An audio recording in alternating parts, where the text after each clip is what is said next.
En el nombre del Padre, y del Hijo, y del Espíritu Santo. Amén. Alabado sea Jesucristo.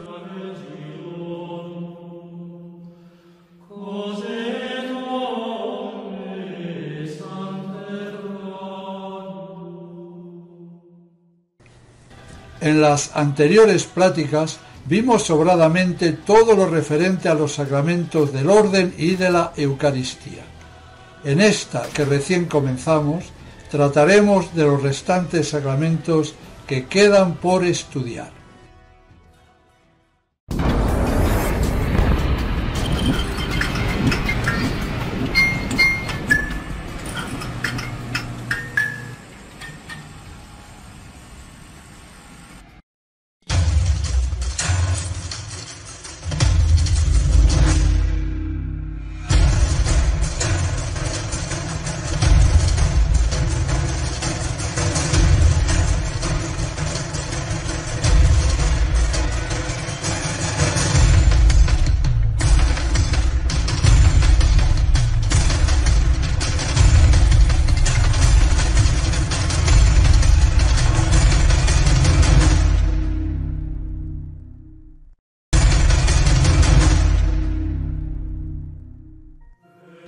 Recordamos que para que un sacramento sea válido debe constar de ministro, materia, forma, intención y sujeto receptor válido.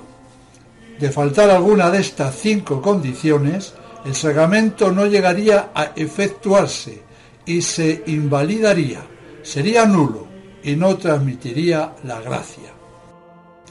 Al tratar del sacramento del orden, ya comprobamos que la intención de la Iglesia conciliar al cambiar dicho rito estaba en contradicción a lo que la Iglesia hacía y quería se hiciese. De esa manera, el nuevo ceremonial del sacramento del orden tiene otra intención diferente a la intención que tuvo Cristo al instituirlo, cuya intención mantuvo la Iglesia a lo largo de los siglos. Y por eso, como quedó bien explicado, se convirtió en nulo, en inválido. Y algo muy similar pasó con el sacramento de la Eucaristía, con la nueva misa, como también quedó bien expuesto en las anteriores conferencias. La Iglesia no tiene ningún poder para cambiar la esencia de los sacramentos, y de hacerlo como la Iglesia vaticanista hizo, los sacramentos se destruyen. Bueno, ahora vamos a tratar sobre los 5 sacramentos que nos restan: bautismo, confirmación, penitencia o confesión, extrema unción y matrimonio. Comenzamos. El 15 de mayo de 1969 se promulgó el nuevo ceremonial del bautismo de niños y el 6 de enero de 1972 el de adultos. Vemos que suprimen varios ritos muy importantes para que el sacramento realice su pleno efecto, ya que cada una de esas acciones tiene una eficacia propia. Santo Tomás afirma que se deben realizar cuanto antes esos ritos a quienes, por haber sido bautizados con urgencia, no se les pudieron administrar. Por lo tanto, los ritos eliminados por Pablo VI hacen que el bautizado, aunque sí se le haya borrado el pecado original, no llegue a recibir las extraordinarias gracias inherentes a las diversas ceremonias que el bautismo lleva consigo, y entonces el pleno efecto del bautismo no llega a conseguirse. Por ejemplo, el nuevo ritual ha omitido el rito del soplo, con el mandato que el sacerdote ejerce sobre el demonio, diciendo: retírate de él o de ella, espíritu inmundo, y cede el lugar al Espíritu Santo Paráclito. Nosotros. Por ahora la niña no ha sido bautizada, por eso estamos afuera, y una vez ya que ella renuncie a Satanás, o sea, por boca de sus padrinos, ya podremos todos entrar a la iglesia, porque ella será ahora una piedra viva de esta iglesia. Y comenzamos el rito del bautizo, y ahora yo les pregunto, primeramente a los padrinos, ¿qué le pedís a la iglesia de Dios? La fe, ¿Qué les alcanza la fe? la vida eterna. Si quieres pues entrar a la vida eterna, cumple los mandamientos. Amarás al Señor tu Dios con todo tu corazón, con toda tu alma, con toda tu mente, y a tu prójimo como a ti mismo.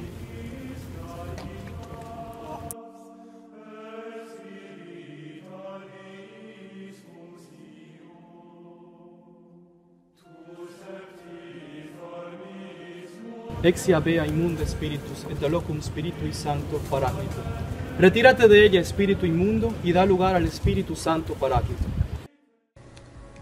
También han suprimido los exorcismos solemnes, que tienen una eficacia propia muy particular. En ellos se ordena, se conjura al diablo que salga del que va a ser bautizado y que se aleje de él cuando ya esté bautizado. Y así, los exorcismos apartan eficazmente del niño o del adulto a los malos espíritus, esto es, a los demonios. Asimismo, han quitado el rito de la sal. El ritual tradicional manda poner un poquito de sal bendecida, exorcizada, sobre la lengua del bautizado. La sal es símbolo de la sabiduría, protege de la podredumbre y hace que quien es bautizado tome gusto por las realidades sobrenaturales. Pidamos a Dios libre a esta niña del poder de Satanás, para que Cristo tome posesión de ella y la incorpore en su iglesia. Dios omnipotente y eterno, Padre de nuestro Señor Jesucristo, dirige una mirada a tu sierva Sofía, a quien te has dignado llamar para iniciarla en la fe. Aparta de ella toda ceguera espiritual y rompe todos los lazos con que Satanás la tenía esclavizada. Ábrele, Señor, la puerta de tu misericordia, para que impregnada con la sal, símbolo de la sabiduría, carezca de la corrupción de las pasiones y atraída por la suave fragancia de tus enseñanzas, te sirva con alegría en tu iglesia y se perfeccione constantemente. Por el mismo Cristo nuestro Señor. Amén. Exorcizo te creatura salis, in nomine Dei Patris omnipotentis, et in caritate Domini nostri Iesu Christi, et in virtute Spiritus Sancti, exorcizo te, per Deum vivum, per Deum verum, per Deum sanctum, per Deum qui te ad tutelam humani generis procreavi, et populo venienti ad credulitatem per servus suos consecrari precipi, ut in nomine Sancte Trinitatis efficiari salute, salutare sacramentum ad sanctum inimici. Damus in nomine Deus nostro, Sancta creaturam salis, sanctificando, sanctificis, et benedicendo, benedicas, ut fiat omnibus accipientibus perfecta medicina, permanens in viceribus eorum, in nomine iustem Domini nostri Iesu Christi, cui venturus est judicare vivos et mortus, et seculum perignem. Amén. En el bautizo se le da un poco de sal a la niña, significando el efecto que hace la gracia, que es de preservarnos del pecado, de preservarnos de la corrupción del mundo. Demos pues a esta niña la sal bendecida y pidamos a Dios que la preserve de la corrupción. Sofía, recibe la sal de la sabiduría que te sirva para la vida eterna. Amén. Ordenamos a Satanás que en el nombre del Padre y del Hijo y del Espíritu Santo, que salga y se aparte para siempre de esta niña.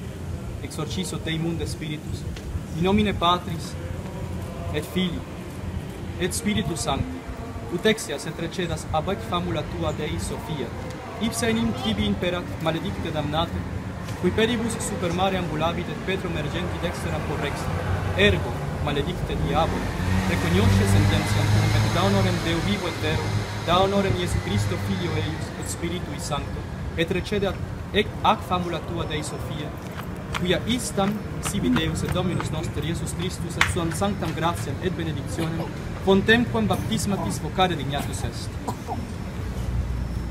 Y este signo de la Santa Cruz, con que marcamos tu frente, tú, demonio maldito, nunca te atrevas a profanarlo. Te lo mandamos en el nombre de Cristo nuestro Señor. Volvemos a implorar sobre esta niña la protección de Dios para que la ilumine y purifique. Ahora vamos a invocar a los santos. Antes de bautizar a los niños, invocamos a los santos, personas que no se han guiado, su de Espíritu y hermano, pues santos que Dios siempre hizo negro, puede ser San María Sola, y la dijo, siempre usa las personas de Guadalupe, ahí la hermanos en la nación, y la siempre más. Por eso vamos a hacer de Santa María, podemos Santa María de Dios, San Bautista, San José, San Pedro San Andrés, Guía Chico, San José San Diego, todos los santos de Dios, pedimos. Además, omiten el gesto de Jesucristo cuando curó al sordo mudo con la saliva, diciendo al mismo tiempo Éfeta, que significa ábrete.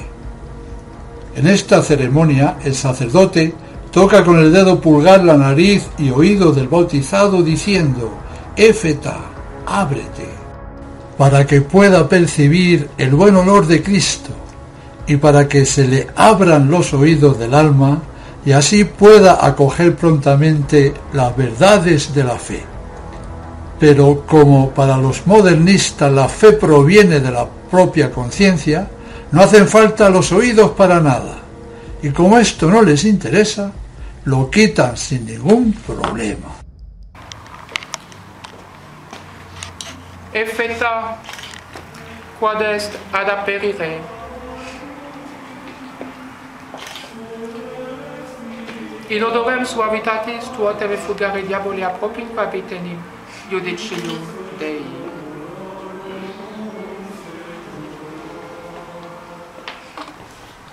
Han suprimido una unción, la de la espalda, con el óleo de los catecúmenos, que le preparaba al bautizado para el combate contra el demonio, y la unción en el pecho con el óleo de los catecúmenos, que se han mantenido, dice el ritual moderno que, por razones pastorales, verbigracia, gran número de bautizados, puede omitirse esta unción.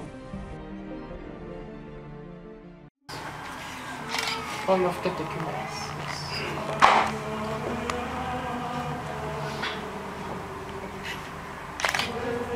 Ego te lineo oleo salutis.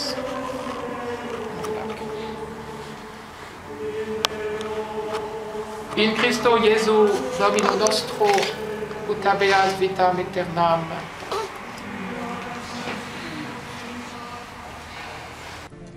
Como vemos, no dejan títere con cabeza, y así el sacerdote modernista está autorizado por el ritual a decirse a sí mismo. Como son muchos los que se están bautizando, y dar esta unción es cansino, y como no creo en nada de todo esto que estoy haciendo, y además tengo prisa, pues la suprimo y en paz. El ritual me da pie a ello, pues no faltaría más. Las preguntas: ¿qué le pides a la Iglesia de Dios? ¿Renuncias a Satanás? ¿Quieres ser bautizado? Ya no son dirigidas al padrino, que es quien habla por el niño, y todo lo que el padrino dice en su nombre se realiza en el alma del que va a ser bautizado. Ahora las preguntas se dirigen a los padres. Una cosa más cambiada. Y una vez ya que ella renuncia a Satanás, o sea, por boca de sus padrinos, ya podremos todo entrar a la iglesia, porque ella será ahora una piedra viva de esta iglesia. Y comenzamos el rito del bautizo, y ahora yo les pregunto, primeramente a los padrinos, ¿qué le pedís a la iglesia de Dios? La fe, ¿Qué les alcanza la fe? la vida eterna. Si quieres pues entrar a la vida eterna, cumple los mandamientos. Amarás al Señor tu Dios con todo tu corazón, con toda tu alma, con toda tu mente, y a tu prójimo como a ti mismo. José Ángel. ¿Y qué pide a la Iglesia de Dios para José Ángel? Ustedes, papás que piden el bautismo para este hijo suyo, saben que están obligados a educarlo en la fe, para que este niño, guardando los mandamientos de Dios, ame al Señor y al prójimo como Cristo nos enseña en el Evangelio. ¿Se dan cuenta de esta misión? Los padrinos están dispuestos a ayudar a los padres en esta tarea de formación. En el rito tradicional, el sacerdote hace la señal de la cruz sobre la frente y el pecho del niño al mismo tiempo que dice: recibe el signo de la cruz en tu frente y en tu corazón, acoge la fe y sus enseñanzas divinas y vive de tal manera que pueda ser en adelante templo de Dios. Vamos a marcar a esta niña con el signo de la cruz, que es la señal del cristiano. En ella, en la Santa Cruz, está nuestra salvación, vida y resurrección. Recibe el signo de la cruz en la frente y sobre tu corazón. Sé fiel a los mandamientos divinos y vive de tal manera que desde ahora pueda ser templo de Dios. Oremos. Te rogamos, Señor, que escuches benignamente nuestras súplicas y defiendas con tu constante protección a tu elegida Sofía, marcada con la señal de la cruz de Cristo, para que permaneciendo fiel a las primeras enseñanzas sobre la grandeza de tu gloria, merezca llegar por la observancia de tus mandamientos a la gloria de la regeneración, por Cristo nuestro Señor. Amén. En el nuevo rito se omite la señal de la cruz sobre el pecho y al signar la frente, el sacerdote dice: la comunidad cristiana te acoge con gran alegría. Yo en su nombre te signo con la cruz, que es signo de Cristo nuestro Salvador. Y vosotros, sus padres, haced también sobre él la señal de la cruz. José Ángel, la comunidad cristiana te recibe. Yo en su nombre te signo con la señal de Cristo y tus padres y padrinos harán lo mismo.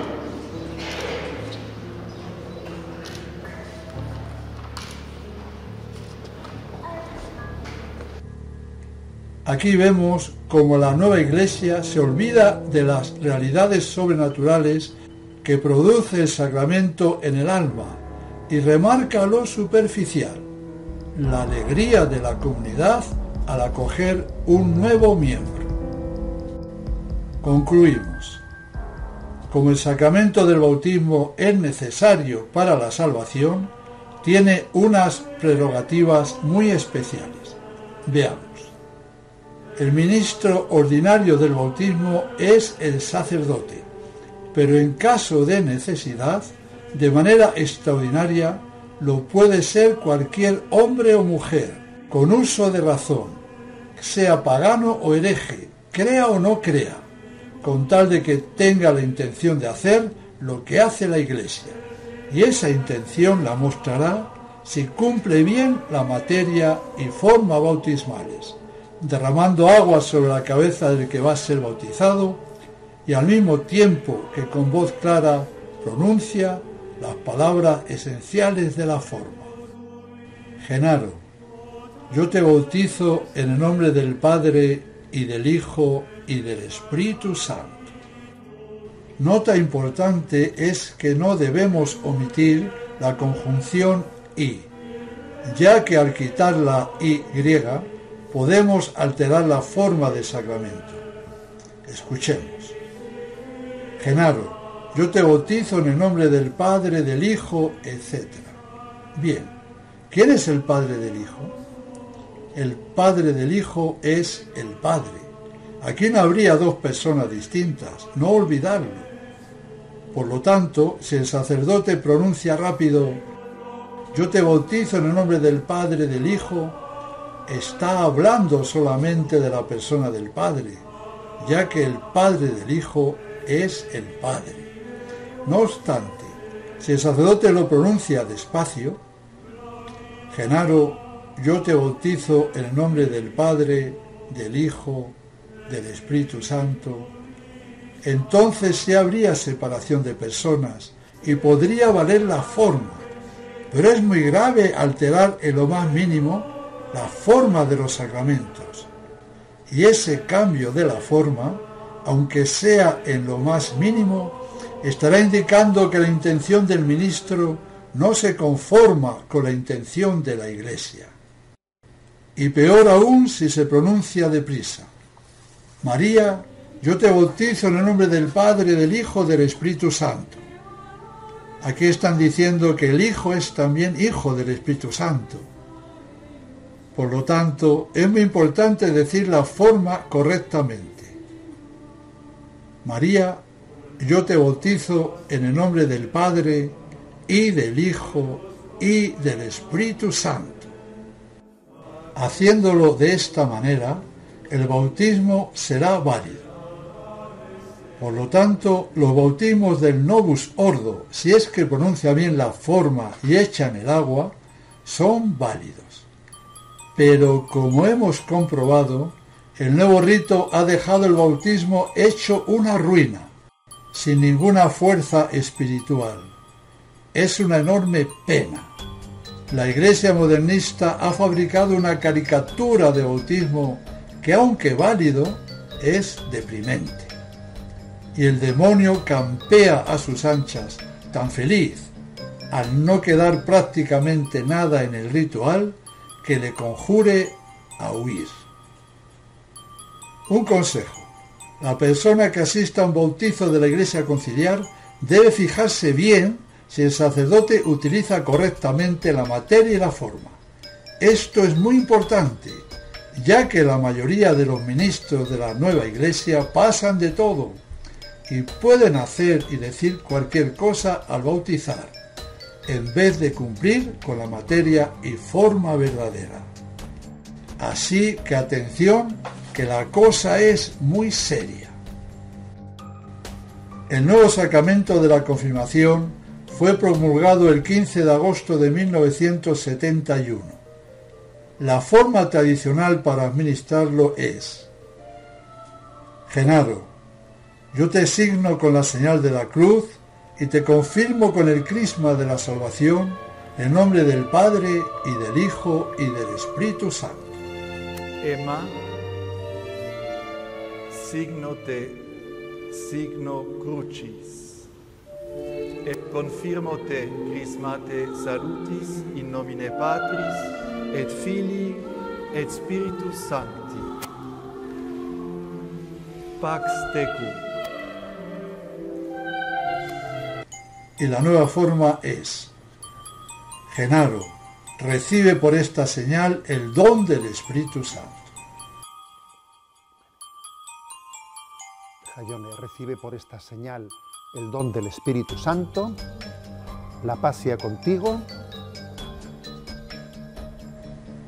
Bien, aparte de que las palabras de la forma de la confirmación han sido totalmente cambiadas, la materia, que consiste en la imposición de manos del obispo y la unción con el santo crisma, haciendo la señal de la cruz sobre la frente del confirmado, también en parte ha sido cambiado. El crisma se compone de aceite de oliva y bálsamo, que es consagrado en Semana Santa por un obispo.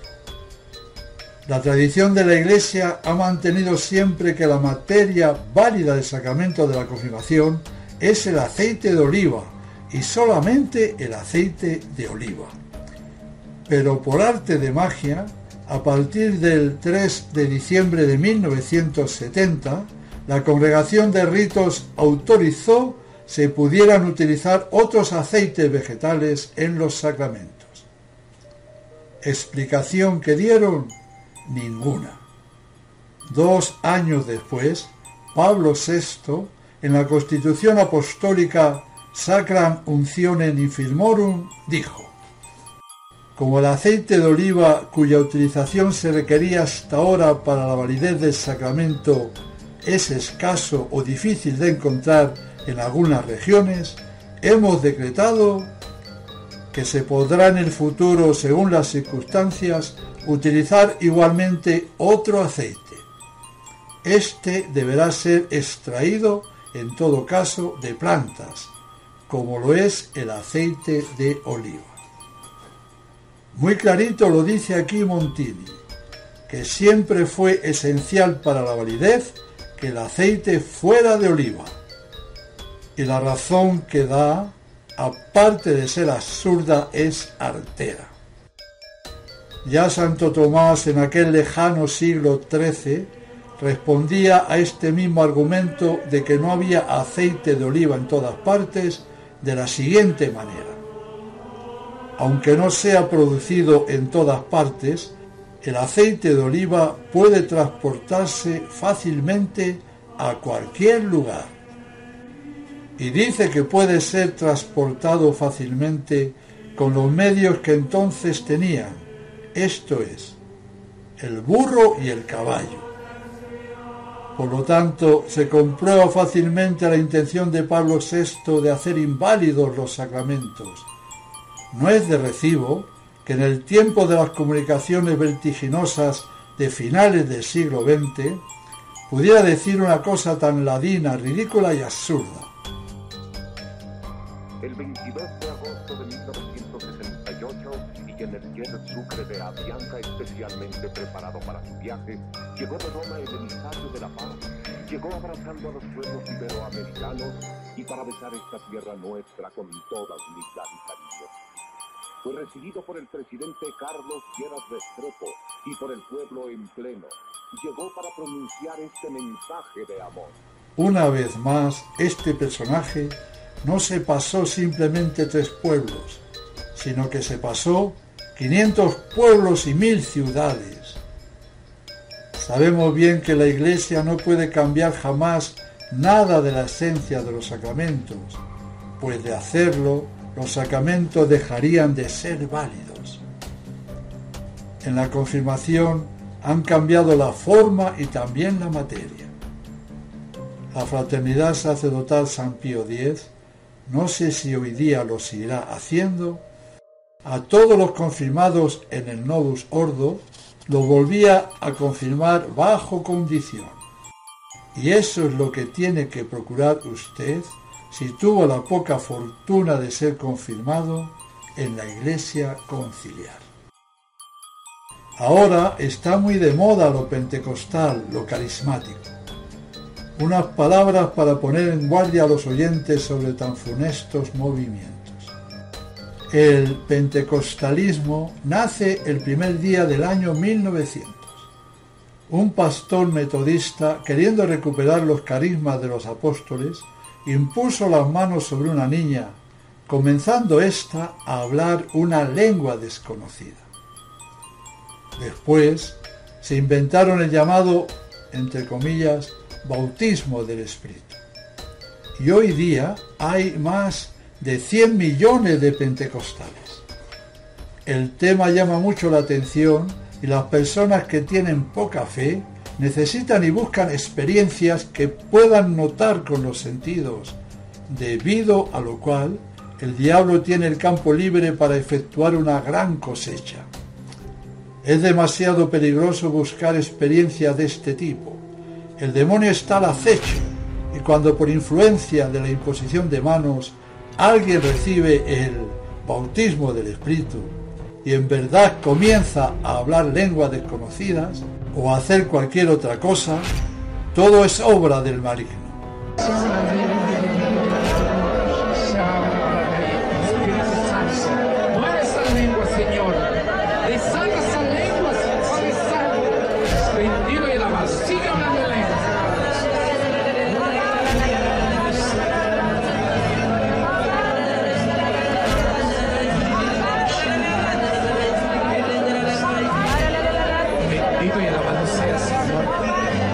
Bendito sea Padre Celestial.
un momento de silencio para que cada uno le pida lo que quiera, espiritual o incluso físico.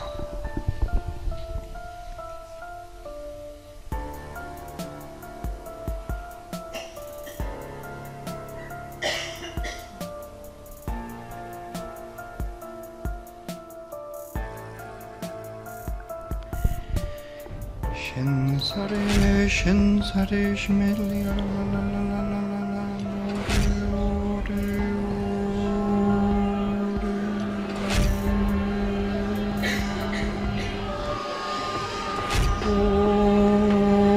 ore, ore, ore, ore,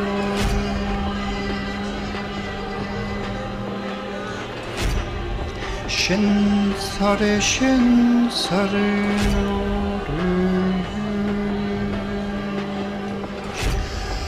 Alleluia.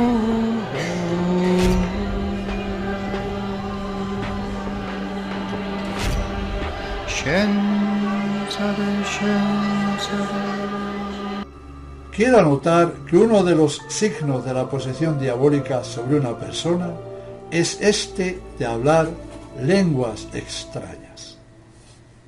Después del Vaticano II, cómo no, el año 1967, 2 católicos de Estados Unidos recibieron la imposición de manos de un presbiteriano y comenzaron a hablar en lenguas. Y estos, entre comillas, católicos, a su vez, impusieron las manos a otros católicos, y así se inició el pentecostalismo católico, al que pusieron el nombre de carismáticos. Cuando reciben la imposición de manos, el demonio hace que unos rían sin control alguno, otros se tiren por los suelos, otros tiemblen, otros sientan un gran gozo, otros escuchen melodías o vean luces, otros caigan en redondo en cuanto les ponen las manos en la cabeza, otros comienzan a danzar sin ningún control, etc. No deja de ser deprimente ver una ceremonia de esas, una fila de personas en la que cada una de ellas se pone a la derecha de la otra, esperan de pie a que el sacerdote o quien sea les imponga las manos en la cabeza. Justo detrás de cada persona que va a recibir la imposición de manos hay 2 hombres con la misión de recogerla, pues la inmensa mayoría de las veces, en cuanto reciben la imposición de manos, caen hacia atrás como una exhalación y, de no ser sostenidas en su rápida caída, se romperían la cabeza contra el duro suelo. Ni qué decir tiene que más de uno, para no quedar mal de que no ha recibido el Espíritu, se tira para atrás y se acabó. El tema es muy grave, ya que si alguna de esas personas en verdad son tiradas hacia atrás, no es por obra del Espíritu Santo, por supuesto, sino por obra del maligno. Atención, que es demasiado peligroso para el cuerpo y sobre todo para el alma jugar a estos despropósitos.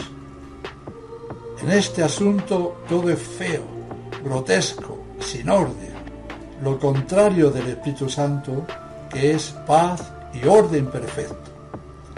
Por eso, si queremos vivir del Espíritu verdadero, deberemos alejarnos de todo esto que nace del orgullo, de la vana curiosidad y de la soberbia.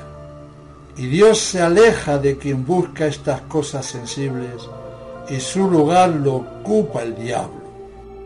El asunto es peligrosísimo para la salvación del alma, lo mismo que la afición a tener visiones, a recibir mensajes, a sentir olores, a escribir automáticamente como si le llevaran la mano, etc. Todo esto es diabólico por demás y no lo debemos buscar ni desear nunca. Seguimos. Hemos visto ya los sacramentos del orden, de la Eucaristía, del bautismo y de la confirmación. Ahora le toca el turno a la penitencia o confesión. Curiosamente, a este sacramento reformado en 1973 no le han cambiado la materia ni la forma. Veamos, la materia remota de la confesión son los pecados cometidos por el penitente y la materia próxima son los actos que debe hacer el mismo penitente para que pueda ser perdonado. Y estas acciones son la contrición o dolor de los pecados, la acusación o confesión de los pecados, la satisfacción o penitencia que el sacerdote le impone y que deberá cumplir, y el propósito firme de no volver a pecar más. Y la forma del sacramento de la confesión son las palabras de la absolución que el sacerdote pronuncia al mismo tiempo que traza una cruz con la mano derecha que tiene levantada sobre la cabeza del penitente. Las palabras de la forma son: yo te absuelvo de tus pecados en el nombre del Padre, y del Hijo, y del Espíritu Santo. Amén. En el Novus Ordo han puesto de moda la confesión comunitaria, que consiste en impartir una absolución a todas las personas congregadas para el efecto. Este sistema gusta mucho, ya que sin tener que confesar, les aseguran que al recibir esta absolución han quedado tan perdonados como si se hubieran confesado individualmente. Y ustedes, aunque no estén presentes aquí, en este espacio de la catedral, recibirán donde están la absolución general que les ofrecemos. Como esto es más fácil, muchísimos se apuntan tan contentos al nuevo sistema. ¿Cómo no? La cosa es terrible, pues esa confesión comunitaria no tiene ningún valor. Es algo verdaderamente sacrílego e impío, y quien la haya recibido alguna vez debe confesar individualmente todo lo que no confesó cuando recibió esa absolución colectiva. En caso de inminente peligro de muerte, como por ejemplo un avión que va cayendo a tierra, un barco que se hunde, se podría recibir esa absolución haciendo el penitente un acto de contrición lo más perfecto posible.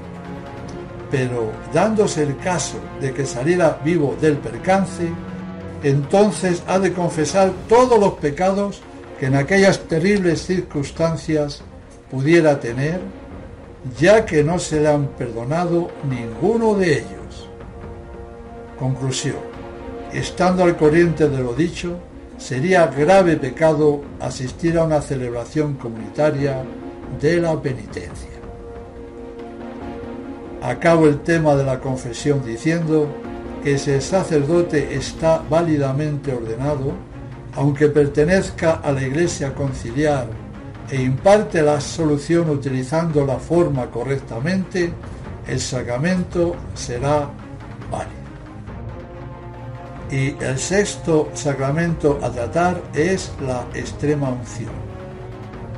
El nuevo rito de dicho sacramento fue promulgado el 30 de noviembre de 1972 y le cambiaron el nombre por el de unción de enfermos. Se dirige mucho más a la consolación del enfermo y a la curación de la enfermedad que a la preparación para la hora de la muerte. Han suprimido las oraciones para expulsar a Satanás, como también las invocaciones a los ángeles custodios, a la Santísima Virgen María y a San José. La materia de la extrema unción ha sido siempre el aceite de oliva consagrado por el obispo. En la Iglesia vaticanista puede usarse cualquier otro aceite vegetal y esto haría inválido el sacramento. En el rito tradicional de la extrema unción, los 5 sentidos son ungidos por el sacerdote con el óleo de los enfermos consagrado por un obispo, al mismo tiempo que va recitando la forma sacramental con la que pide a Dios que se digne perdonar los pecados que ese enfermo grave o agonizante ha cometido con esos mismos sentidos. El sacerdote unge el dedo pulgar en el óleo de los enfermos consagrado y recita la forma sacramental 6 veces de la siguiente manera, diciendo en cada sentido: por esta santa unción y por su piadosísima misericordia, el Señor te perdone los pecados que has cometido con la vista. Y al mismo tiempo que recita la forma sacramental, le unge los ojos que en ese momento el enfermo debe tener cerrados. Y continúa: por esta santa unción y por su piadosísima misericordia, el Señor te perdone los pecados que has cometido con el oído, ungiendo los 2 oídos del enfermo. Del mismo modo, continuará recitando la forma y nombrando cada vez un nuevo sentido al que ungirá.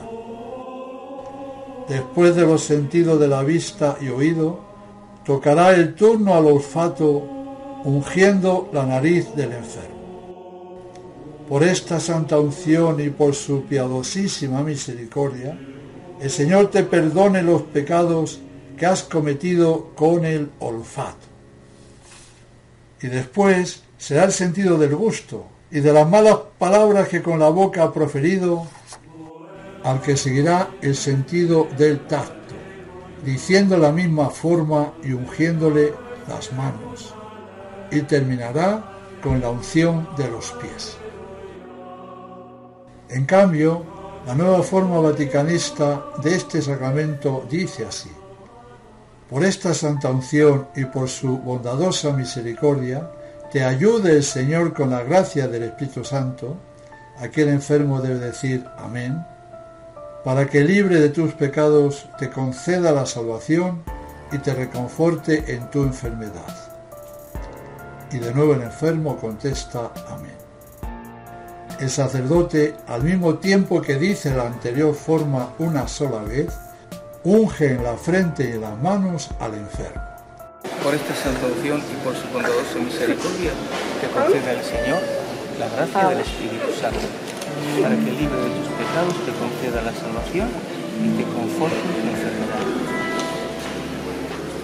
Como vemos, las palabras sacramentales ya no hablan del pecado más que de forma general. La diferencia es obvia. Las palabras de la forma sacramental han sido extraordinariamente cambiadas en el nuevo rito, además de haber suprimido 4 unciones. La nueva unción de enfermos se dirige con preferencia a la curación del enfermo, a su alivio, a su consuelo, etc. A lo que hay que añadir que el aceite consagrado puede no ser de oliva. Por lo tanto, el nuevo sacramento de la unción de los enfermos es papel mojado. Es más, la Iglesia Conciliar celebra unciones comunitarias en las que pueden participar toda clase de personas, estén sanas o enfermas, con tal de que estén en la edad madura. Esto es una atrocidad. Recordar que solamente quien esté gravemente enfermo, en peligro de morir, puede recibir este sacramento válidamente. Por ejemplo, a una persona de 105 años de edad que se encontrara bien de salud, no se le podría administrar la Santa Extrema Unción. Viene a cuento ahora una anécdota graciosa que en el caso de la Iglesia Conciliar con la pérdida de sus sacramentos coincide totalmente. En catequesis, el padre pregunta al grupo de niños: ¿cuántos sacramentos hay? Y una niña, levantando la mano, contesta con gran compostura y seriedad lo siguiente: ninguno, padre. El sacerdote, extrañado de tan singular respuesta, le dice: ¿cómo que ninguno? Y de nuevo la gentil niña vuelve a repetir: sí, ninguno. ¿Y por qué afirmas que no hay ninguno?, apostilla el padre. A lo que la niña, muy modosita pero firmemente, explica la razón que le asiste, que para ella es clarísima. Padre, no hay ningún sacramento porque ayer mi abuelito, que está muy enfermo, recibió los últimos. Después de esta anécdota profética, seguimos. Y después de los sacramentos del orden y de la Eucaristía, que fueron tratados en anteriores conferencias, y del bautismo, confirmación, penitencia y extrema unción, que acabamos ahora de explicar, pasamos a hablar sobre el sacramento del matrimonio. El nuevo rito fue promulgado el 19 de marzo de 1969 y Juan Pablo II en 1990 promulgó otro ritual. En este sacramento todo ha sido revolucionado y cambiado. Las oraciones, las lecturas, las bendiciones, hasta la bendición nupcial ha sido cambiada. Y todo, una verdadera revolución. Pero no voy a decir más, ya que lo que nos interesa saber es si este sacramento reformado es o no válido. Y la respuesta es sí. Como los ministros del sacramento del matrimonio son los mismos esposos, ellos recíprocamente confieren y reciben el sacramento. Es un contrato administrado por los mismos contrayentes que surte efecto al declarar delante del párroco o del sacerdote autorizado y de dos testigos que se unen en matrimonio. La materia del matrimonio son las personas que se casan y la forma es el acuerdo entre ambos. La Iglesia tradicional elaboró un hermoso ritual para la ocasión. Aunque sea válido, los contrayentes que tengan claras las cosas no deben casarse de acuerdo con el nuevo rito. Conclusión: rito válido pero penoso, y más penoso aún son los cursillos que dan a los novios antes de casarse. La mayoría de estos cursillos son sencillamente diabólicos y sirven para corromper a los futuros contrayentes. Es increíblemente doloroso el asunto. Quiero apostillar que la Iglesia Católica siempre ha preparado a los novios que iban a recibir el matrimonio con mucha delicadeza y seriedad. Se les hace bien saber que es para siempre, pase lo que pase, y que hasta que no muera uno de los dos cónyuges, no pueden jamás volver a casarse de nuevo, y que el fin primario del matrimonio es la procreación y educación de los hijos, siendo el fin secundario la ayuda mutua y el remedio de la concupiscencia, cosa que a partir del Vaticano II lo han cambiado, pasando el fin secundario al primer lugar. También se les habla de que ha habido cantidad de matrimonios y muchos de ellos santos que de mutuo acuerdo han guardado siempre perfecta castidad, realizando un matrimonio perfectísimo, al igual que el de San José y la Virgen María. Recordar que cuando un matrimonio decide no tener más hijos, el único método agradable a Dios es el de la castidad perfecta. Todo lo demás estará viciado. Voy a hablar de un asunto muy espinoso y muy penoso. La Iglesia no tiene poder para disolver matrimonios, por eso no ha existido nunca eso que ahora está de moda de anular matrimonios. Las causas para que un matrimonio sea nulo son mínimas. Por ejemplo, descubrir que se había casado con uno que ya estaba casado, o que era sacerdote, o que era religiosa con votos perpetuos, o que la habían obligado mediante un rapto, o con amenazas de muerte y cosas gravísimas, o porque desde el día de la boda uno de los dos se negó a cohabitar con el otro, o por no tener la edad requerida, o por haberse casado con un familiar muy directo, y pocas cosas más. Por eso, todas las anulaciones matrimoniales que hace la falsa Iglesia conciliar no tienen ningún valor. Fijémonos bien en lo siguiente. La Iglesia siempre tuvo un cuidado especial en preparar bien a los futuros esposos. Todos llegaban al momento solemne de la boda sabiendo perfectamente lo que estaban haciendo y a qué se comprometían. Además, los novios, unos días antes de la boda, eran interrogados por un sacerdote por separado, uno a uno, y juraban poniendo la mano en la Sagrada Biblia que se casaban sin coacción alguna, libremente, sabiendo que era para siempre, es decir, hasta que muriera uno de los dos, y que se casaban con arreglo a la ley de Dios y a las normas de la Iglesia.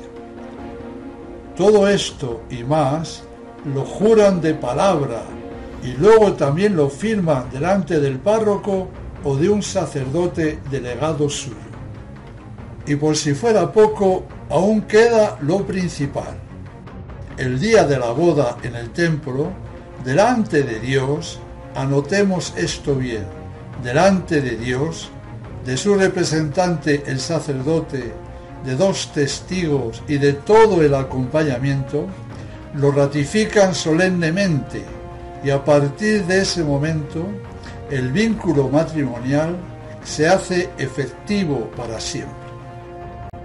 Por eso, aunque luego el matrimonio fuera un desastre, a nadie se le ocurría ir a que se lo anulasen, y si alguno hubiera tenido la cara de ir, diciendo que interiormente pensaba otra cosa de la que estaba jurando, habría sido despachado a cajas destempladas, por cínico y por perjuro, ya que lo que sentó plaza para toda la eternidad es lo que en el templo ratificaron y que ya antes habían jurado con la mano en la Biblia y después habían firmado de que se casaban hasta que la muerte los separase y de acuerdo con las normas de la Iglesia. De todo lo anterior se desprende que no hay prácticamente ningún matrimonio nulo y que los anulados falsamente por la nueva Iglesia siguen siendo matrimonio y si se casan de nuevo cometen gravísimo adulterio. La Iglesia no tiene poder ninguno para separar lo que ha unido Dios.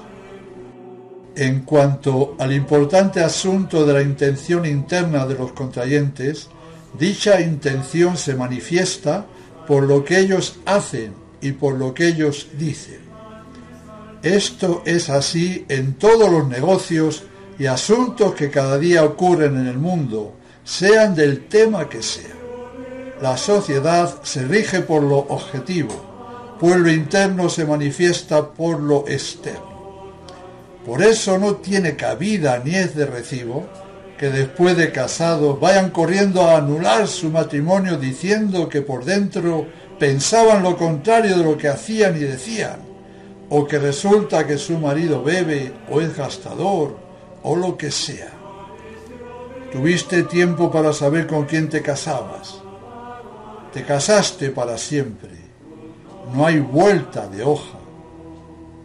La Iglesia de siempre, es decir, la Iglesia, porque no hay otra Iglesia que la de siempre, la tradicional, estudiaba muy bien los casos de malos tratos y cosas afines, y después de una reflexión seria, permitía, cuando así lo estimaba oportuno, la separación por algún tiempo de los esposos, para que vivieran en diferentes casas, hasta que la situación se normalizase. Pero nunca jamás anuló un matrimonio por gravísimo que fuera el asunto, pero ahora lo anulan falsamente por cualquier cosa, por incompatibilidad de caracteres, por inmadurez psicológica, e incluso porque se le quema la comida o porque uno es del Real Madrid y la otra es del Barcelona. Es de sentido común todo lo hasta ahora dicho. Por eso el Código de Derecho Canónico de 1917, que es el que vale, en el número 1086 dice: se presume siempre que el consentimiento interno de la voluntad está en conformidad con las palabras o los signos empleados en la celebración del matrimonio.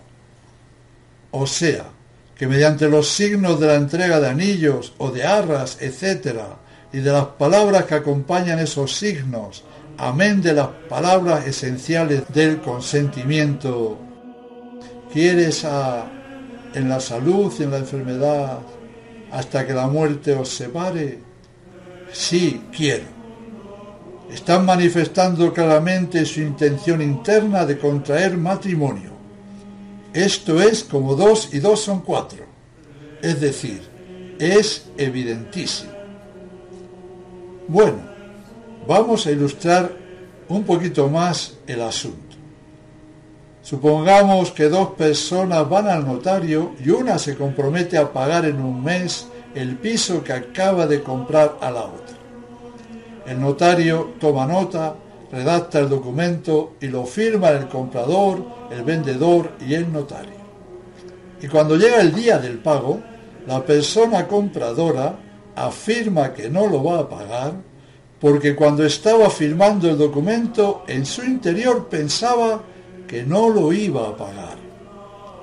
¿Qué diríamos si cuando el notario y los jueces oyen ese argumento, le dan la razón, anulan lo estipulado y el dueño del piso se queda sin cobrar? Ya sé, esto no puede ocurrir de ninguna manera, pues se terminarían todos los negocios y todos los asuntos de la vida, ya que primaría lo subjetivo sobre las acciones y sobre los documentos más serios firmados, lo cual sería el absurdo de los absurdos.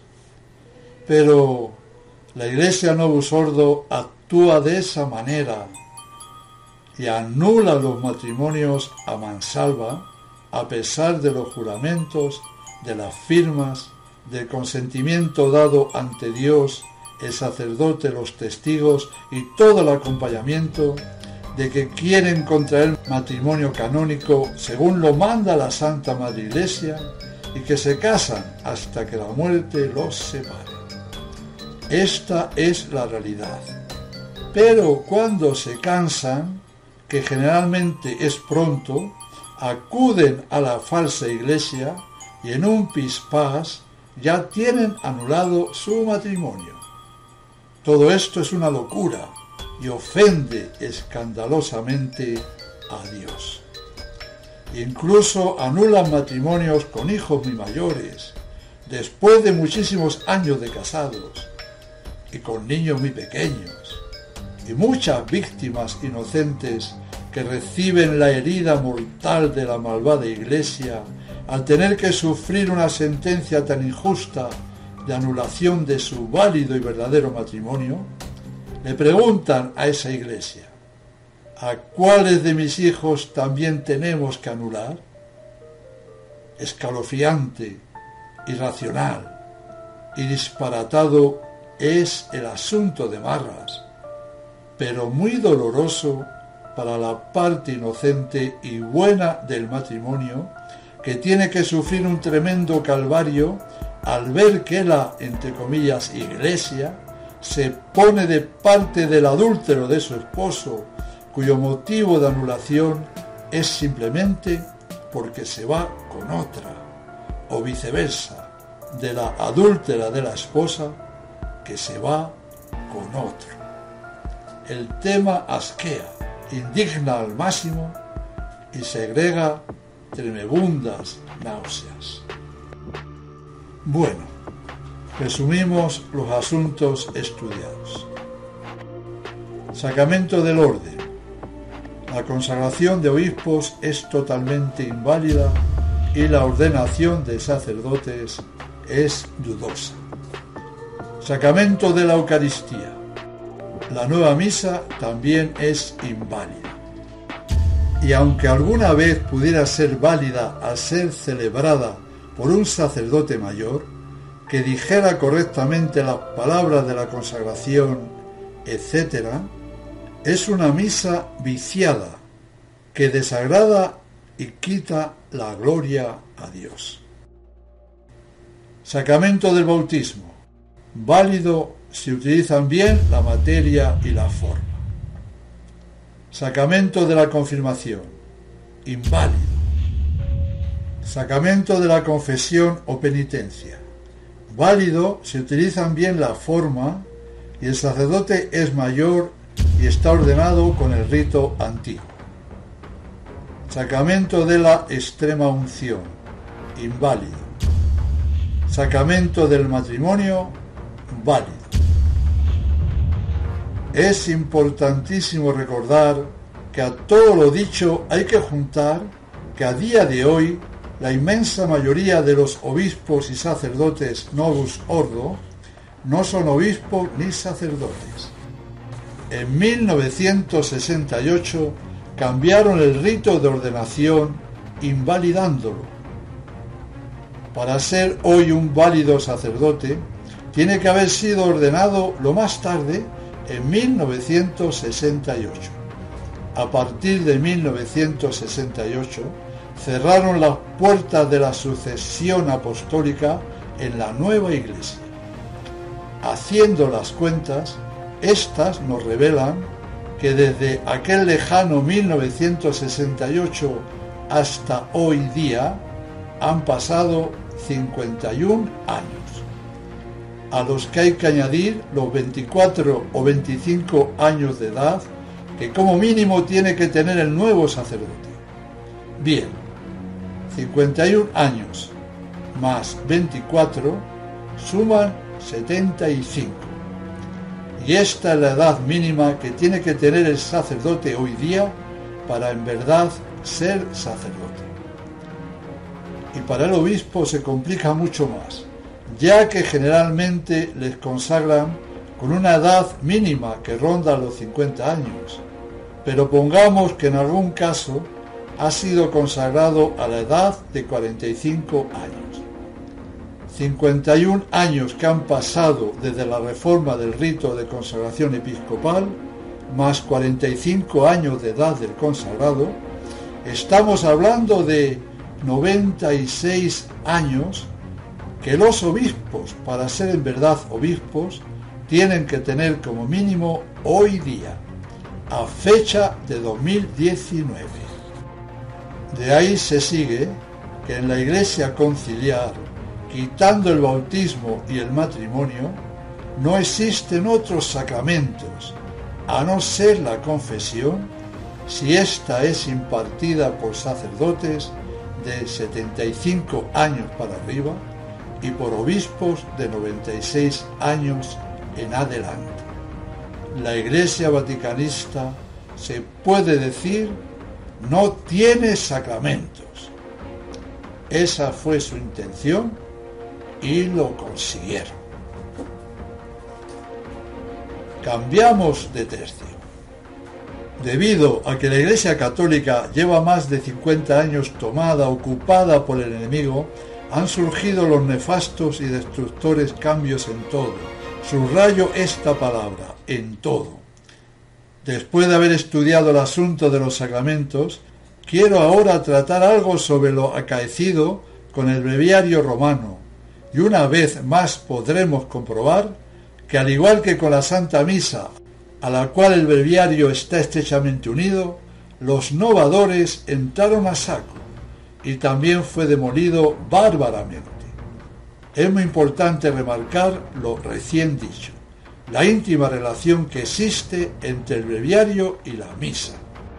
Cualquier cambio que se haga en la misa afectará al breviario, y como la misa fue totalmente transformada y destruida en 1969, al breviario le ocurrió lo mismo en 1970. Ahora voy a hablar un poquito sobre la reforma del breviario romano tradicional. Es bueno recalcar una vez más lo siguiente. Es de fe que la Iglesia desde sus comienzos ha contado con la asistencia del Espíritu Santo. Gracias a esta asistencia divina, la Iglesia siempre ha sabido de la importancia capital de mantener intacta la revelación recibida de nuestro Señor Jesucristo, transmitida por los apóstoles, a la cual los santos padres y doctores, los concilios y el magisterio fueron explicitando más y más, pero sin añadir ni quitar nada.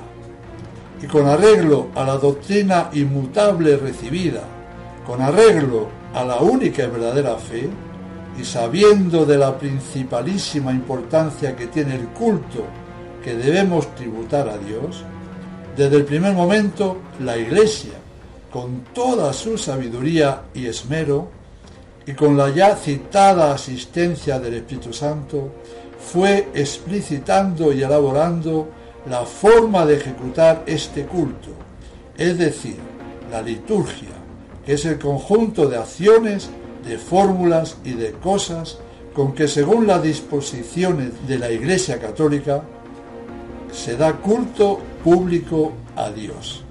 Y así, a lo largo de los siglos, la Iglesia trabajó con denuedo y santidad en mejorar más y más el culto divino, hasta que en el siglo XVI, San Pío V, siguiendo las directrices de Trento, nos dejó el monumento único e insigne de la Santa Misa, amén del breviario. Esta Santa Misa de rito romano, codificada por San Pío V y su breviario, en el transcurso del tiempo tuvieron diversos retoques de menor importancia, siendo San Pío X el que con su sabia reforma de 1911-1914 mejoró notablemente el breviario romano. Pío XII, el último papa antes del Vaticano II, también llevó a cabo varias modificaciones que en 1960 el antipapa Juan XXIII modificó, valga la redundancia, aún mucho más. Hoy día, varios de los diversos movimientos tradicionales siguen este breviario que fue promulgado en 1962. También es verdad que muchos sacerdotes religiosos y seglares rezan con el breviario anterior. Tanto el breviario como la Santa Misa tienen a sus espaldas, podríamos decir, 2 milenios. Casi 2000 años de historia le dan al breviario una plenitud extraordinaria, una fuerza sublime, y separarse, por afán de novedades y de modernismo, de estas inalcanzables cimas de verdad y belleza, cual son la Santa Misa y el breviario tradicional, no es tan solo una locura, sino una disparatada ofensa a la verdadera liturgia y al verdadero culto a Dios. Una aclaración. El libro que contiene el oficio divino se llama breviario por ser como un resumen abreviado de las preces y oraciones del antiguo oficio litúrgico. Pasamos a ver lo que en verdad fue la, entre comillas, reforma del breviario, con sus grandes modificaciones. Podemos y debemos cambiar la palabra modificaciones de sabor muy suave por destrucciones del breviario. 5 años después de la conclusión del Anticoncilio Vaticano II, en 1970, Pablo VI promulgaba la Constitución Apostólica Laudis Cantico, con la que sacaba a la luz el novedoso breviario para uso de los católicos de rito romano y con la que arruinaba absolutamente una tradición más que milenaria. A partir de ese momento, escuchemos con mucha atención. En ese breviario vemos, primero, se han atrevido a censurar a Dios Espíritu Santo, suprimiendo del Salterio los salmos 57, 82 y 108, y recortando estrofas de otros 21 salmos más.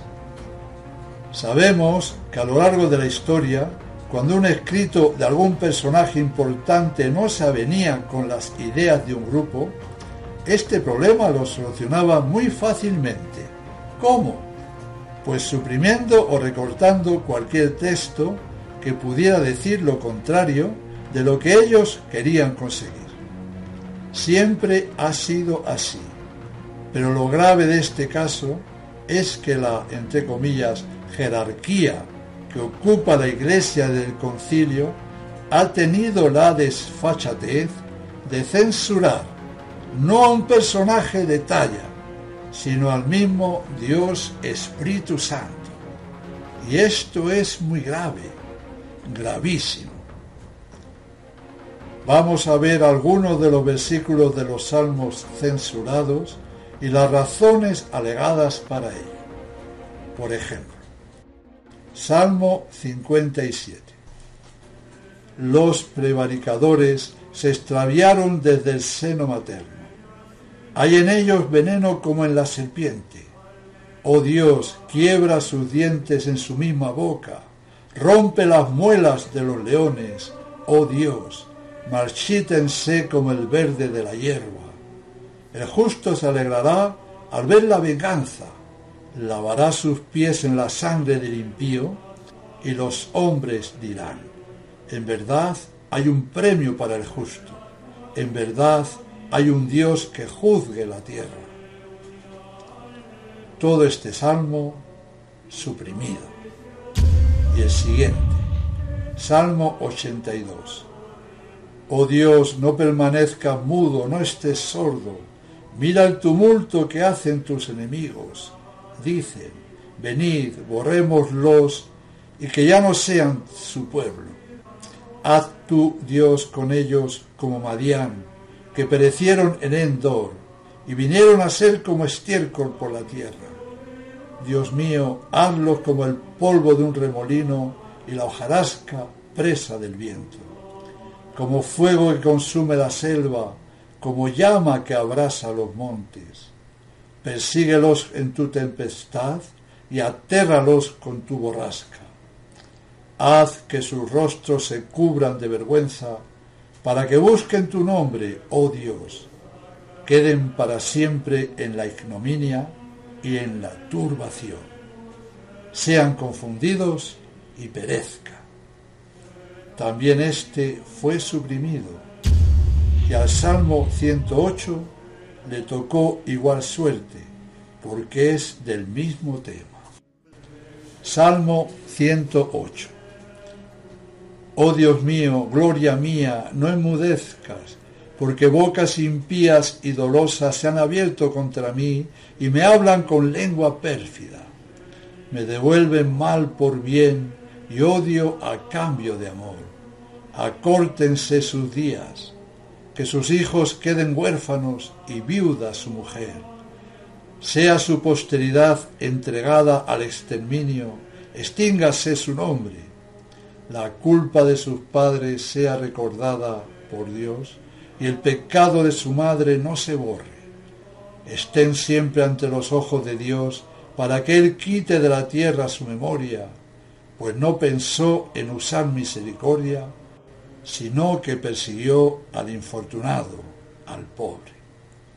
Amó la maldición, cáigale encima.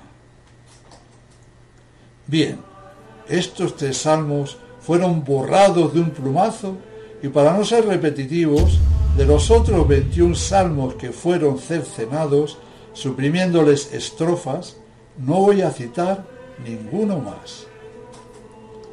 Acabamos de ver que los salmos y versículos eliminados del novedoso breviario han sido, en general, los deprecativos, los que hablan de la maldad de los extranjeros y enemigos del pueblo de Dios, de los impíos, de los sin misericordia, y piden a Dios que los castigue fuertemente. La razón que da Pablo VI en el número 4 del Laudis Canticum es: han sido omitidos unos pocos salmos y algunos versículos que contenían expresiones de cierta dureza. Hago notar que el autor principal de los salmos es el Espíritu Santo, y su palabra es eterna, no pasa ni caduca nunca, vale para todos los tiempos. El Espíritu Santo no es duro al hablar así, pues el Espíritu Santo es la verdad y todo lo que de él procede es santísimo y perfecto. Parece que se les olvida que el Espíritu Santo es Dios. Además, la Iglesia aplica esas imprecaciones, esas maldiciones al demonio y a sus obstinados secuaces. La Iglesia exulta santamente al ver aplastada la cabeza de sus enemigos y pide que sean arrojados al abismo. La liturgia reconoce como agentes del diablo a todos los que se oponen a los designios de Dios y a la salvación de las almas. Contra todas esas fuerzas malignas nunca será demasiado lo que se diga para pedir su total exterminio.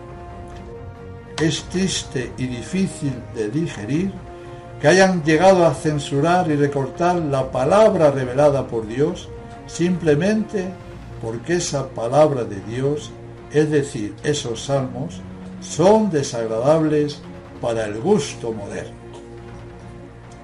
Seguimos. Segundo, y hablando de supresiones, una más. Sin pensarlo 2 veces, han quitado también del breviario la hora de prima, de valor excepcional, por su diferente estructura y por su avalada santidad. Las razones dadas para ello, el número 2 de Laudis Canticum dice: la liturgia de las horas es santificación de la jornada.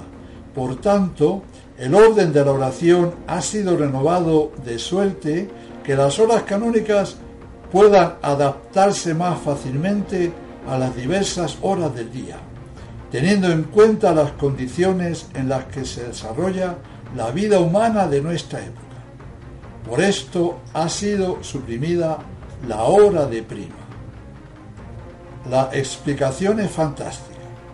La vida moderna es muy ajetreada y para que haya aún más tiempo para ese ajetreo inútil, hacen desaparecer la hora de prima. Y así, los que están obligados al rezo del breviario disponen de más tiempo para perderlo. Oficio del padre, carpintero. De nombre, José. ¿Y la esposa? María. ¿Y el niño? Jesús. Estoy hecho ateo. ¿Por qué, señor? Ustedes vienen a un bautizo a pedir posada. Ya no más falta que la borra sea yo para que estemos aquí todos completos. Ay, señor.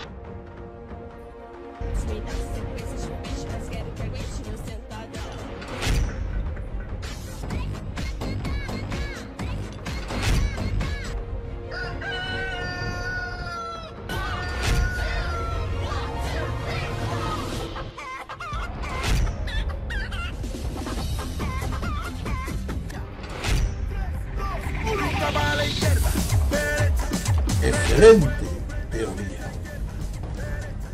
Tercero, y seguimos conjugando a lo grande los verbos suprimir, censurar, cambiar, borrar, reducir, cercenar, eliminar y otros parecidos a ellos. Para el modernismo, la oración no es importante. Lo importante son las reuniones.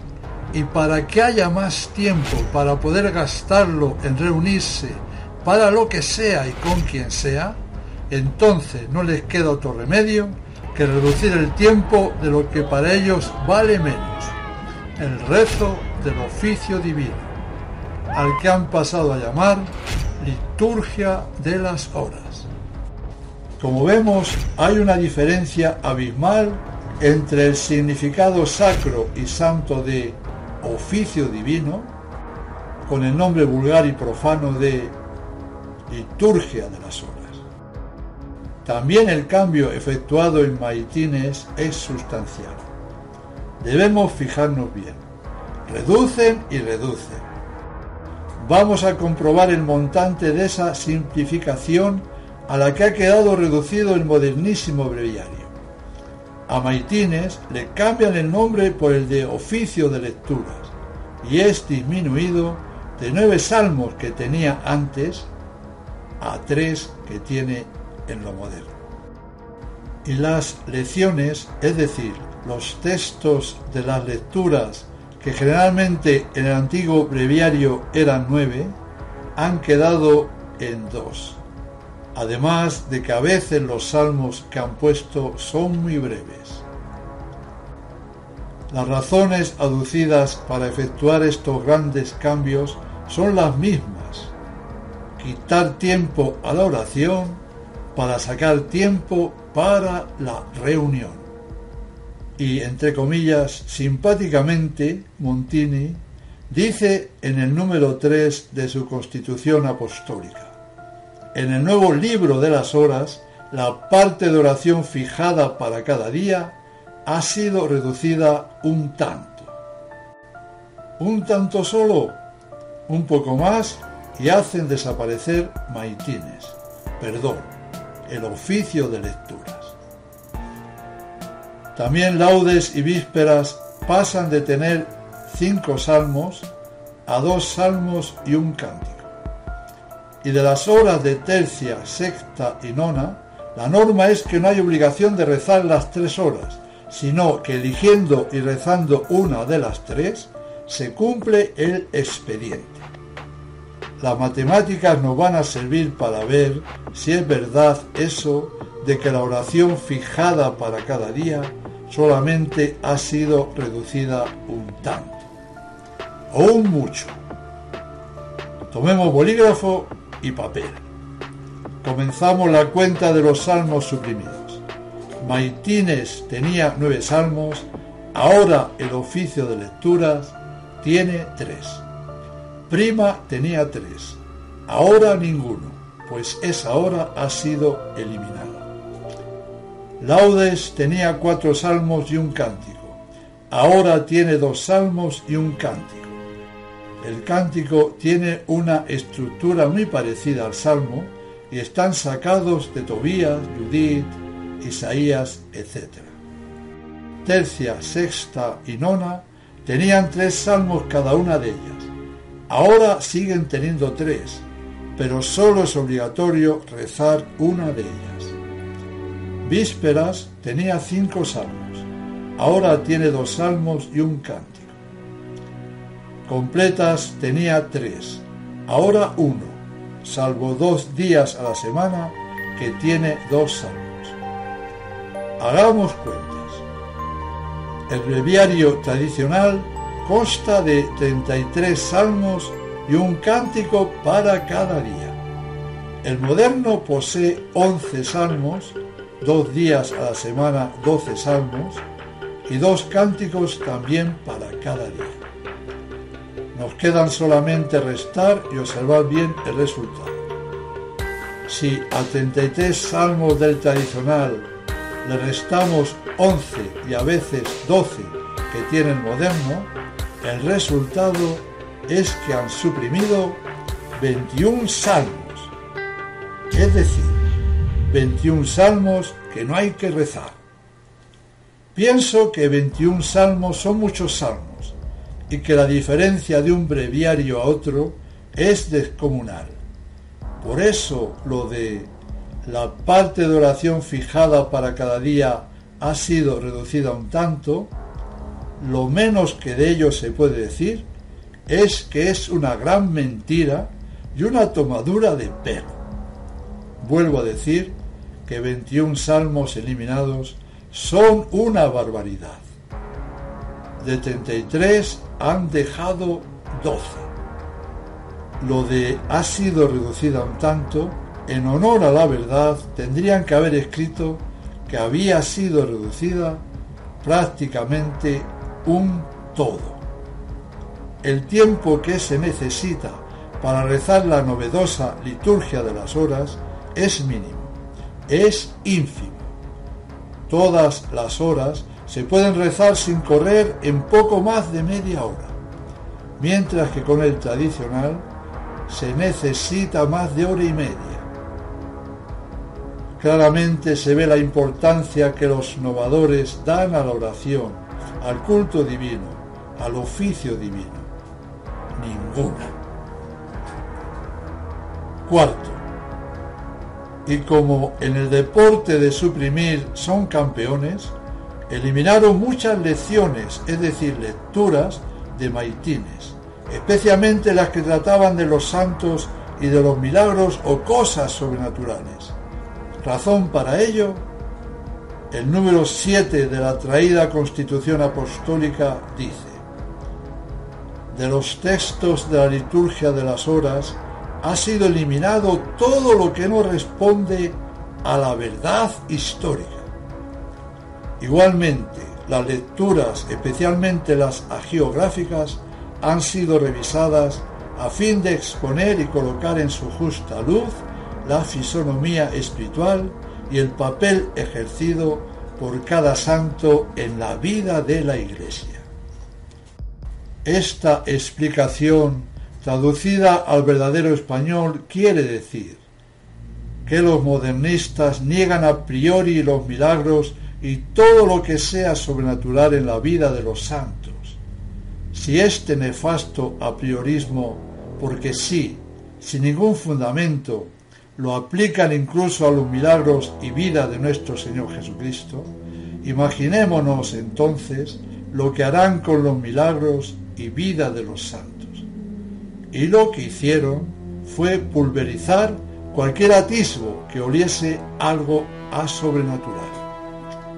Pablo VI dijo que no respondían a la verdad histórica, es decir, que eran invenciones, y conforme a ello, echó en cara a la Santa Iglesia de Dios de haber mantenido durante 1970 años historias falsas que no respondían a la verdad histórica. Tuvo la insolencia de llamar a la Iglesia falsa y mentirosa, amén de ignorante, por haberse creído esos cuentos. Falsos, mentirosos, ignorantes. ¿Quiénes?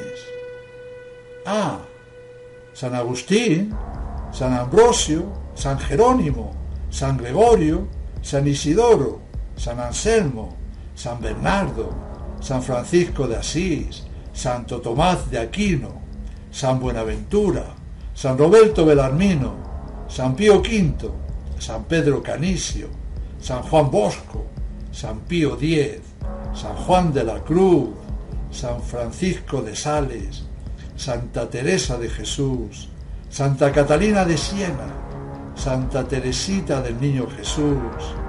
¿Sigo? ¿Para qué seguir? Bien sabemos nosotros quiénes son los falsos y los mentirosos, que de ignorantes no tienen nada, y sí de malicia. La verdad es que prefiero ser ignorante con los, entre comillas, pobrecitos ignorantes que he citado, y de los que podría añadir 1000 más, que ser un sabelotodo con los ensoberbecidos modernistas.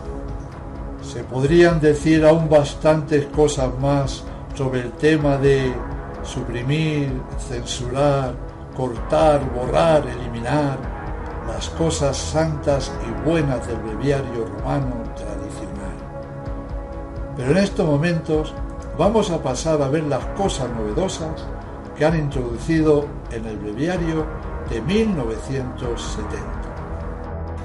Quinto, se introducen novedosas lecciones, o sea, lecturas, como son diversos textos del Conciliábulo Vaticano II, de Pablo VI, de Juan Pablo II, de las cuales lecturas habrá más o menos según la fecha de edición del breviario.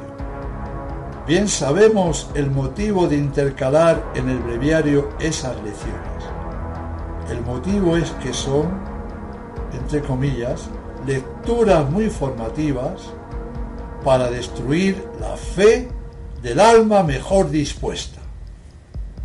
Sexto, Los preciosos e históricos himnos del breviario tradicional han sido sustituidos por otros nuevos, a veces de autores contemporáneos, y como dice la Comisión Litúrgica Episcopal Española, elegidos y compuestos unos por poetas actuales y otros de la amplia antología poética española. Ni qué decir tiene que algunos de los nuevos himnos que aparecen en el breviario son de gran valor literario y espiritual, como son las poesías de Santa Teresa de Jesús, de San Juan de la Cruz, de Lope de Vega, etc. Pero hay otros muchos de autores modernos que la verdad es para oírlos y salir corriendo. Quiero ofrecerles ahora una pequeña antología de esos nuevos himnos para que, entre comillas, disfruten de tan alta poesía. Empezamos. Comienzan los relojes a maquinar las prisas y miramos el mundo, comienza un nuevo día, comienzan las preguntas, la intensidad, la vida, se cruzan los horarios, qué red, qué algarabía. Por ser el primero no está nada mal, ¿verdad? No perdamos de vista lo tremendamente espiritual y poético que es el verso que dice: ¡qué red, qué algarabía! Los hay peores. Sigamos. El trabajo nos urge, nos concentra y astilla. Señor del universo, con el hombre te alías. En nuestra actividad tu fuerza como vibra. Señor de los minutos, intensa compañía. Gracias por los instantes que lo eterno nos hilan. Gracias por esta pausa contigo en la fatiga. ¿Y qué me dicen del segundo? ¿Que es muy profundo? Veamos ahora el tercero. Así, te necesito de carne y hueso. Te atisba el alma en el ciclón de estrellas, tumulto y sinfonía de los cielos, y a zaga del arcano de la vida, perfora el caos y sojuzga el tiempo, y da contigo, Padre de las causas, motor primero. Mas el frío conturba en los abismos, y en los días de Dios amarga el vértigo, y un fuego vivo necesita el alma, y un asidero. Hombre quisiste hacerme, y no pura inmaterialidad de pensamiento. Soy una encarnación diminutiva, el arte, el resplandor que toma cuerpo. La palabra es la carne de la idea, encarnación es todo el universo. Carne soy y de carne te quiero, dulce locura de misericordia, los dos de carne y hueso. Como ven, no hay dos sin tres. Les comento una cosa, aparte de lo horrible que son, hay todavía una cosa peor que muy sutilmente van transmitiendo: la herejía de que la fe es un sentimiento, y un fuego vivo necesita el alma, y un asidero. Y vemos una especie de panteísmo en el verso: encarnación es todo el universo. Y seguimos con el cuarto himno, por llamarlo de alguna manera, pues de himnos no tienen ni la sombra.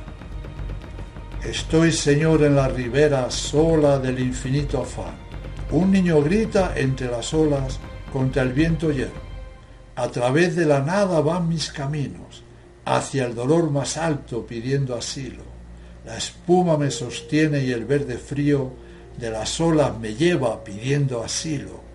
Hacia el amor más alto que hay en mí mismo, la esperanza me arrastra pidiendo asilo.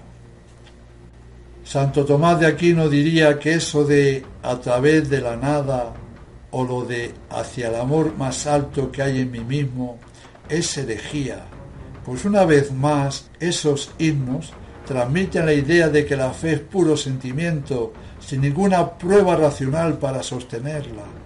Por eso dice lo de pidiendo asilo, para así poder descansar esa inquietud religiosa que todo ser humano tiene y agarrarse a algo. Esto es irracional, es fideísmo. Tengan paciencia, ahí va el quinto. Ignorando mi vida, golpeado por la luz de las estrellas, como un ciego que extiende al caminar las manos en la sombra, y siguen conculcando la misma doctrina errónea machaconamente. Para el modernismo seguimos comprobando una vez más la fe es un sentimiento interior que en verdad no conduce a sitio alguno y lo plasman claramente en sus himnos, como un ciego que extiende al caminar las manos en la sombra. Pasemos al sexto. Otra vez te conozco, me has llamado, y no es la hora, no, pero me avisas. De nuevo traen tus celestiales brisas, claros mensajes al acantilado del corazón que, sordo a tu cuidado, fortalezas de tierra eleva en prisas, de la sangre se mueve en indecisas, torres, arenas se recrea alzado. La verdad es que no sé de qué trata, y lo que quiere decir con eso de fortalezas de tierra eleva en prisas, y con eso de torres, arenas se recrea alzado. Creo pensar que está escrito para que nadie entienda nada, es decir, para que entiendan tanto como el que lo escribió, nada. Ya van quedando menos, y va el séptimo. El tiempo se recoge, desarrolla lo eterno en sus entrañas, se lavan los cuidados y congojas en las aguas inmobles, en los inmobles álamos, en las torres pintadas en el cielo, mar de altos mundos. Aquí la clave es esa palabra tan sustancial y erudita, inmoble, que dice tanto del inmoble himno, quise decir del innoble himno. Octavo himno, o lo que sea. Bello es el rostro de la luz abierto sobre el silencio de la tierra, bello. Hasta cansar mi corazón, Dios mío, un pájaro remueve la espesura y luego lento en el azul se eleva, y el canto le sostiene y pacifica. Mejor no comentar nada. Y pasamos al noveno. No es lo que está roto, no, el agua que el vaso tiene. Lo que está roto es el vaso y el agua al suelo se vierte. No es lo que está roto, no, la luz que sujeta el día. Lo que está roto es su tiempo y en la sombra se desliza. No es lo que está roto, no, la caja del pensamiento. Lo que está roto es la idea que la lleva a lo soberbio. Pienso, y con razón, lo contrario de lo acabado de decir. Sí hay algo roto, sí hay muchísimas cosas rotas, y más que rotas, despedazadas. Han roto despedazado la Santa Misa, han roto despedazado el breviario, han roto despedazado los sacramentos, han roto despedazado la divina revelación, han roto despedazado la doctrina, han roto despedazado la moral, han roto despedazado la Iglesia, han roto despedazado todo. Tenía la intención de poner otro himno más para que fueran 10, pero esa tarea es superior a mis fuerzas. Es insufrible escuchar uno más, y muy en serio les digo que aún quedan en el nuevo breviario bastantes himnos de la misma categoría de los anteriores, categoría extra superior de errores, desvaríos y mal gusto.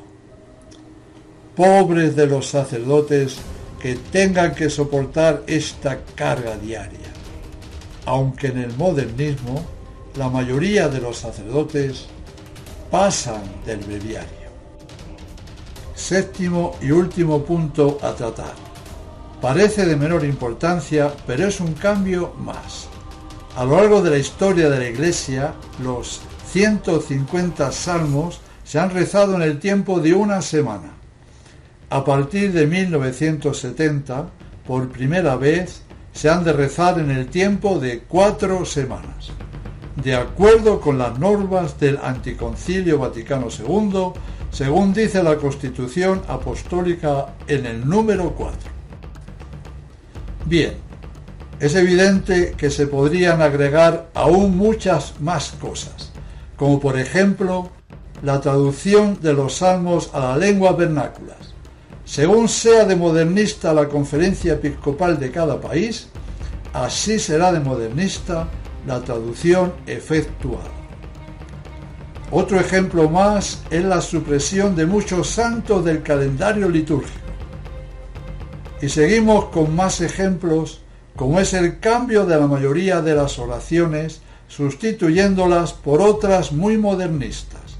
Y así, las plegarias que hablaban de despreciar las cosas del mundo, etc., ahora dicen lo contrario, para que amando las cosas del mundo, etc.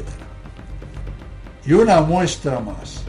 En la oración de la fiesta de San Raimundo de Peñafort, el breviario tradicional dice: «Oh Dios, que elegiste al bienaventurado Raimundo para maestro insigne del sacramento de la penitencia, y le condujisteis maravillosamente sobre las olas del mar», etc. El nuevo breviario, que detesta todo lo que sea milagro, por supuesto que lo ha borrado bien borrado. El hecho histórico fue que cuando San Raimundo fue a embarcarse en el puerto de Mallorca, le hicieron saber que había orden del rey para que nadie le pasase a la península. Entonces, lleno el santo de una gran confianza en el Señor, hizo la señal de la cruz, extendió su capa sobre el agua, tomó el báculo en la mano, montó en aquella embarcación de nueva especie y tomando la mitad de la capa la ató al mango del báculo, haciendo mástil de éste y vela de aquella, y a favor de un viento fresco que se levantó, hizo en menos de 6 horas el viaje entre Mallorca y Barcelona. Fueron innumerables los testigos de tan extraordinario prodigio, y a partir de aquí creció mucho más la estima y veneración que hacia el santo se tenía. Aún seguimos otro poquito. El número 1 de la citada Constitución dice que se ha querido dar una respuesta a las exigencias especiales de personas de diverso orden y condición. La oración puede adaptarse a las diversas comunidades que celebren la liturgia de las horas de acuerdo con su condición y vocación. Es decir, que rompen la unidad y uniformidad del rezo, dejando al capricho de cada grupo rezarlo como mejor les venga en gana. Tienen el permiso para hacer de la capa un sayo con el breviario. No quiero dejar de señalar un asunto más de la Constitución Apostólica de la que estamos hablando. Será el último a tratar. En la introducción, 5 párrafos antes de comenzar el punto número 1, leemos con gran asombro y sonrojo lo que sigue. Y así, el concilio trató de la liturgia en general y de la oración de las horas en particular con tanta abundancia y conocimiento de causa, con tanta piedad y competencia, que difícilmente se podría encontrar algo semejante en toda la historia de la Iglesia. Ahí es nada. Como decimos en mi pueblo, no necesita abuela. ¿Será posible? Dilapidan y hacen un guiñapo de la Santa Misa tradicional, amén del breviario y de todo lo que huela a católico, y encima tienen el rostro de proclamar a grandes voces que, comparado con el trabajo realizado por ellos, todos los concilios de la historia e incluso Trento no dejan de ser una cosa pueril y sin ninguna importancia. Además, que yo sepa, ningún concilio ha llegado a decir de sí mismo que ha sido el mejor de todos los celebrados hasta ese momento. ¡Viva la humildad! Hemos podido comprobar que en el breviario de Montini, en la denominada liturgia de las horas, no ha quedado ni una oración, ni una antífona, ni una lectura, ni un himno, ni nada en su sitio. Esto es absoluto y total. El modernismo dio el golpe de muerte a una tradición multisecular que santificaba y daba vida a la Iglesia. Bueno, ahora sí estamos llegando al final, pero no sin decir algunas palabras sobre el sagrado libro de los Salmos. No hace falta afirmar que los santos amaban grandemente el Salterio y en él hallaban sus delicias. San Atanasio decía que el libro de los Salmos es como un jardín que encierra el fruto de los demás libros sagrados. Han pasado ya unos 3000 años desde que el profeta David, inspirado por Dios, compuso estas bellísimas y santas oraciones para que fueran rezadas y cantadas en el templo. Los salmos son un anuncio anticipado de Cristo, de su venida, encarnación, pasión, resurrección. David escribió en ellos proféticamente la historia de Cristo. Los salmos son la oración perfecta, pues están escritos por el mismo Dios. De aquí viene la grandeza e importancia del rezo del breviario. El Salterio es el libro de Cristo, de la Iglesia. Los salmos son ante todo oraciones divinas. La Iglesia para orar tiene un libro en el que contiene su plegaria y este libro no es otro que el breviario. Toda alabanza, todo encomio, toda ponderación de este libro es insuficiente para expresar su verdadero valor. El breviario es obra de la Iglesia y es una obra tan excelente y tan sublime que ella sola constituye un monumento perenne de su sabiduría, de su celo por el culto con que debe ser honrado el Altísimo y de su solicitud por el bien espiritual de sus fieles. En verdad, el breviario es un admirable compendio de la Sagrada Escritura, pues contiene los salmos que en forma de alabanza encierran todos los misterios. Resume lo más escogido del Antiguo Testamento. Comprende los más insignes monumentos de los santos padres y los más esclarecidos hechos de los santos, además de las calculadas oraciones para todos los días. Es el libro clásico de la oración y mediante la meditación de las verdades y de los misterios de la fe que acoge en su seno, ayuda sobremanera a mantener vivo el fervor y amor divino. Y concluimos.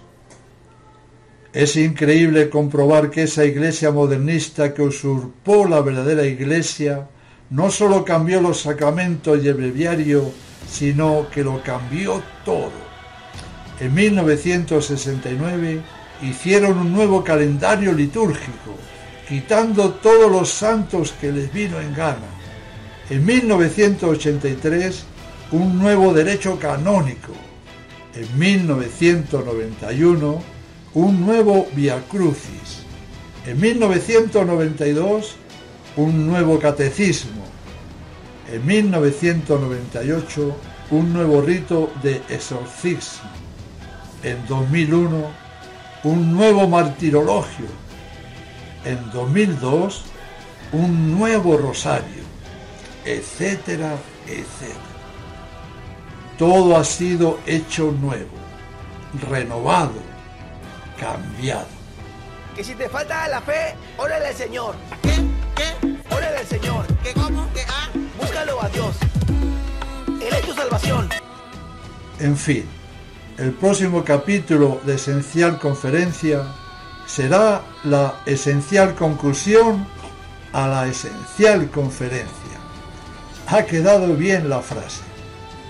La verdad es que el término esencial no es para nada puesto a capricho, pues es más que esencial conocer lo que se ha ido diciendo a lo largo de las 11 pláticas. Acabo. Sin fe es imposible agradar a Dios. La Iglesia moderna, que ha perdido totalmente la fe, no puede agradar a Dios en nada, y sí ofenderle mucho. Que la Santísima Virgen María, develadora y martillo de todas las herejías, os guarde y proteja de todo error, de toda confusión, de todo mal y de todo pecado. Eso es lo que con toda mi alma os deseo.